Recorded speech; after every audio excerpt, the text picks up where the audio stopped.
উচনি হ'বই আৰু এই চাৰিটা উচনি নিকে হিমন্ত প্ৰথমতে যদি যায় তেতিয়াহ'লে ৭৭৭ বছৰৰ যে স্বাধীনতাৰ ৭৭০ বছৰতো অসমীয়া জন্ম হ'ব।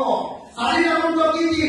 নাম্বাৰ 1 আপোনালোকে ৰেকৰ্ড কৰি লওক, একদম লিখি লওক, ৰেকৰ্ড কৰি লওক। নাম্বাৰ 1 যে অসমৰ প্ৰত্যেকটা পথাৰত পানী দি বছৰৰ সকলো সময়তে খেতি কৰা জাতিত পৰিণত কৰিব লাগিব অসমীয়া। 1 নম্বৰ।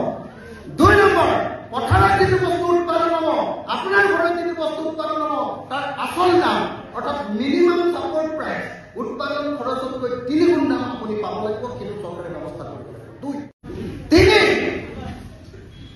তিনি যিটো কাম কৰিব লাগিব, 3 কামটো হ'ল কি জানেনে? 3 নম্বৰ কামটো কৰিব লাগিব যে অসমৰ গাঁৱে গাঁৱে অসমৰ সেইখন গাঁৱত হোৱা বস্তুটোক লৈ একোটা সৰু সৰু ইণ্ডাষ্ট্ৰী খুলিব লাগিব। ইণ্ডাষ্ট্ৰী বুলি আমাৰ বাইদেউসকলক, আমাৰ পেহীসকলক, আমাৰ নবৌসকলক, আমাৰ খুৰীদেউসকলক, আমাৰ মাসকলক চবকে তাত কাম দিব লাগিব। আমাৰ ভাইটিক, আমাৰ ককাইদেউ, আমাৰ দদাইদেউ, আমাৰ দেউতাক চবকে তাত কাম দিব লাগিব। আৰু প্ৰত্যেকটো ল'ৰাকে, প্ৰত্যেকজনী ছোৱালীকে বেংগলোৰ, চেন্নাই আৰু কেৰেলাৰ পৰা আমি ঘূৰাই আনি নিজৰ গাঁৱতে সৰু সৰু ইণ্ডাষ্ট্ৰীত কাম দিব লাগিব। ক্ষুদ্ৰ উদ্যোগৰ একদম চিৰিজ ক্ষুদ্ৰ উদ্যোগে গোটেই গাঁৱৰ মানুহবিলাকক কৰ্মসংস্থাপন কৰিব লাগে। এইটো 3 নম্বৰ মন্ত্ৰ। আৰু 4 নম্বৰ মন্ত্ৰটো হ'ল যে অসমৰ বজাৰ আমি অসমৰ স্থানীয় মানুহ আৰু অসমৰ খিলঞ্জীয়া মানুহৰ হাতলৈ কাঢ়ি আনিব লাগে।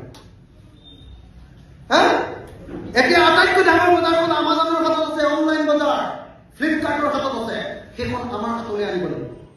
দ্বিতীয় ডাঙৰ বজাৰখন আছে আপোনাৰ ৰিলায়েন্স কেন্দ্ৰকে ধৰি মলবিলাকৰ হাতত, বিশালৰ হাতত, পেণ্টালুনৰ হাতত, সেইখন বজাৰ আমাৰ হাতলৈ আনিব লাগিব। তৃতীয় বজাৰখন আছে মাৰোৱাৰীবিলাকৰ হাতত, হলচেল বজাৰখন, সেই বজাৰখনো আমাৰ থলুৱা খিলঞ্জীয়া মানুহৰ হাতলৈ আনিব লাগিব। আৰু 4 নম্বৰ বজাৰখন আছে বেংগলী মানুহবিলাকৰ হাতত।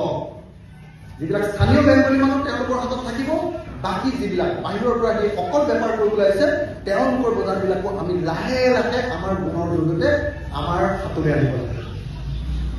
এই 4টা মন্ত্ৰ যদি আপোনালোকে শিকে, অসমীয়া জাতি এদিন ধনী হ'ব।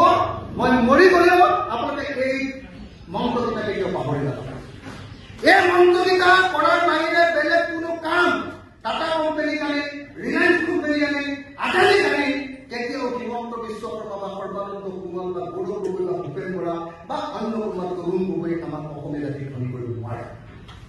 আজি অসমীয়া জাতিক শিকাবলগীয়া প্ৰথম আৰু প্ৰধান বস্তুটো হ'ল প্ৰফেচনেলিজিম, পেছাদাৰিত্ব।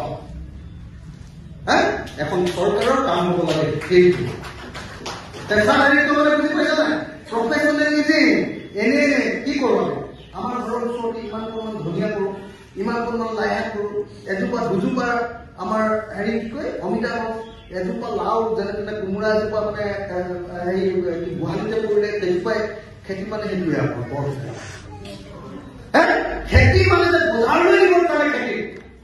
মানুহ বজাৰলৈ গ'লে পইচা আহিব, আৰু পইচা আহিলে আপোনাৰ অৱস্থাটোৰ পৰিৱৰ্তন হ'ব।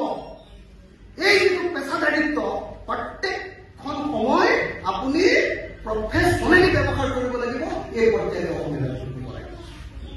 আৰু 5 নম্বৰ মন্ত্ৰটো কি জানেনে? 5 নম্বৰ মন্ত্ৰটো হ'ল অসমক এখন টুৰিষ্ট ষ্টেট কৰিব লাগে।